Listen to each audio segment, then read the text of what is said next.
All right, let's go ahead and get into it. So, as we come to the end of another great football season, I think we witnessed the beginning of two football dynasties. First, shout out to the Georgia Bulldogs going back to back.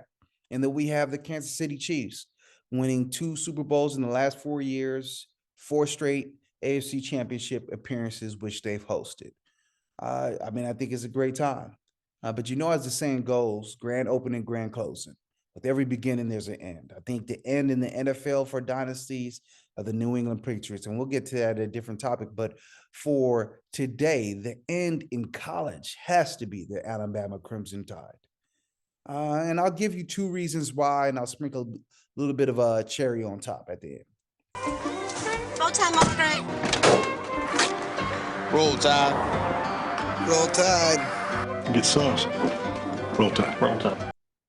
Okay, you may not know most of these numbers off the top of your head. I didn't, and I researched them, and they were crazy. Under Nick Saban, the Alabama Crimson Tide have won 6 national championships, 4 Heisman Trophy winners, 41 first-round draft picks. The Tide has rolled. But I think nothing signals the death of the dynasty more clearly than Alabama's hiring of Tommy Rees. So let's take a step back and let's look at Alabama's last 5 offensive coordinators before Tommy Rees got there. You had Lane Kiffin, the current head coach at Ole Miss. Before he came to Alabama to be their offensive coordinator, he was the head coach at Tennessee and the head coach at USC.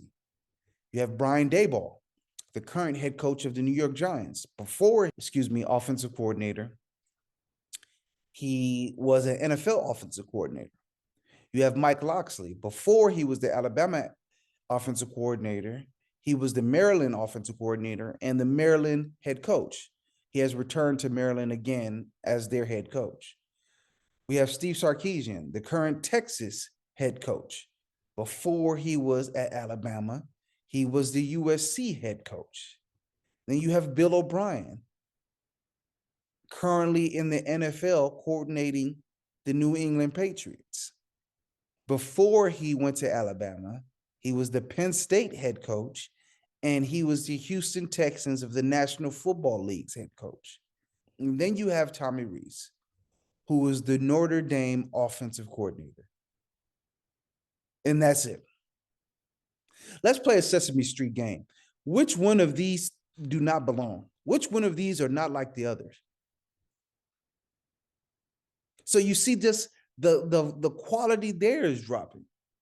Let's go to the defensive side of the ball. You had something happen that was unprecedented. You had the Alabama defensive coordinator leave to go to Ole Miss.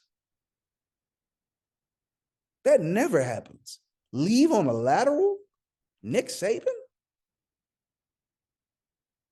Before coaches who, fell on hard times, that had a spark and then turned to garbage, would go to Nick Saban and he would lay his hands on them and, scream at them, yell at them, make them work crazy hours. And they will come out reformed men and they will go out like children to the world and find good jobs. But things have changed in college football.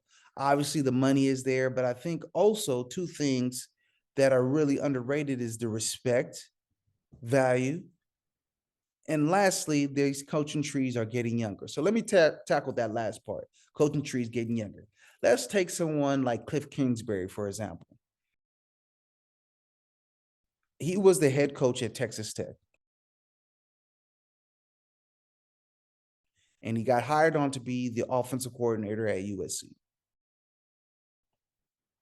Back in the day, he would probably work that job for a couple of years. It didn't really work out with that head coach that he was going to be, Clay Helton, offensive coordinator for. So he probably would have gotten fired, probably would have had to work for Nick Saban as their offensive coordinator, and then bam, maybe get another head coaching job. But because coaching trees have skewed younger,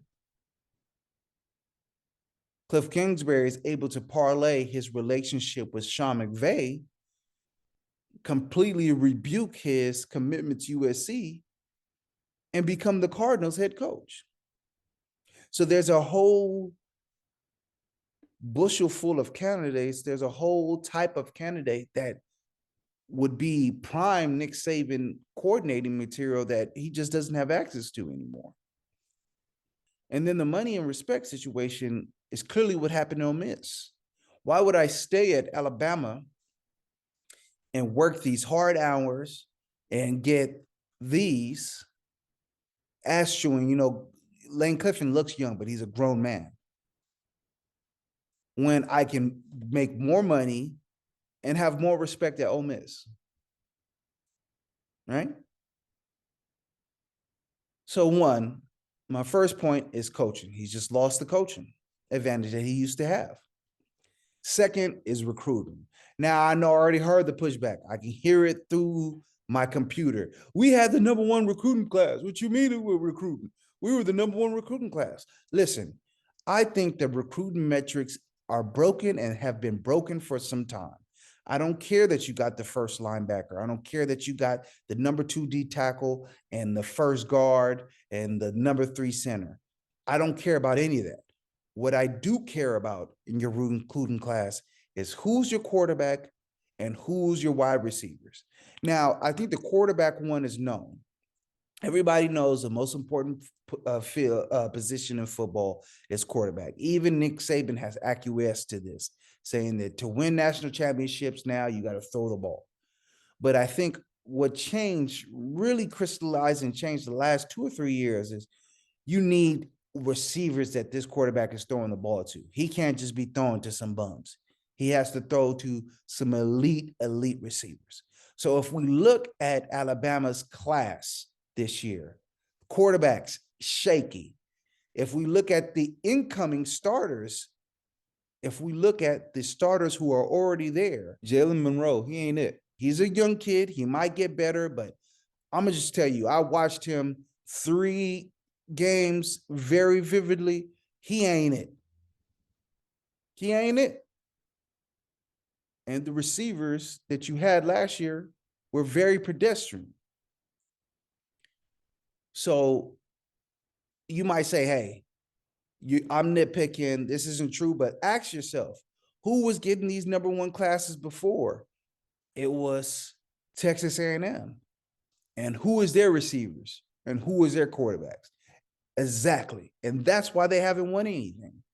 Because it doesn't matter who your D tackle is. It doesn't matter who your nose tackle is, who your outside linebacker is, your will linebacker, your third defensive end. If you don't have quarterbacks and you don't have receivers, you're not going to win. And the quarterbacks and the receivers are not choosing Alabama at a high rate lately. They're just not.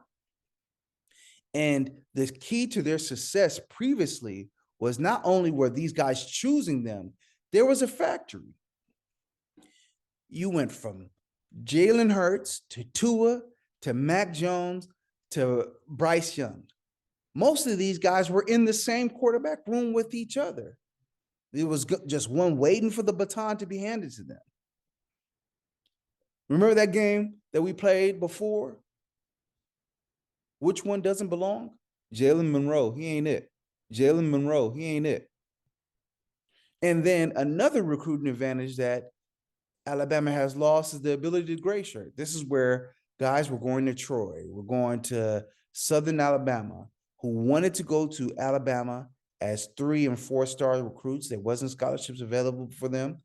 They would go down there, do a year or two, and bounce back to Alabama. With seasoning and conditioning of 2 years in college on their belt. And the little cherry on top, my last point is the level of coaching in SEC has just improved. I mean, I think the level of coaching at SEC right now is at the all-time high. You have Lane Kiffin at Ole Miss. You have Brian Kelly at LSU. You have Hugh Freeze at Alabama, Heupel at Tennessee, Mark Stoops at Kentucky, and the god Kirby Smart at Georgia. So when you put all of this together, the brain drain and the lack of coaching that Alabama is starting to have, with the loss of advantage in recruiting that Alabama has suffered these past couple of years, with the influx of coaching talent into the SEC, I think is obvious. We witnessed the death of a dynasty. He will always be remembered. Roll Tide. All right, let me know what you think. Leave a comment, rate, subscribe. The game is a game. I'm out.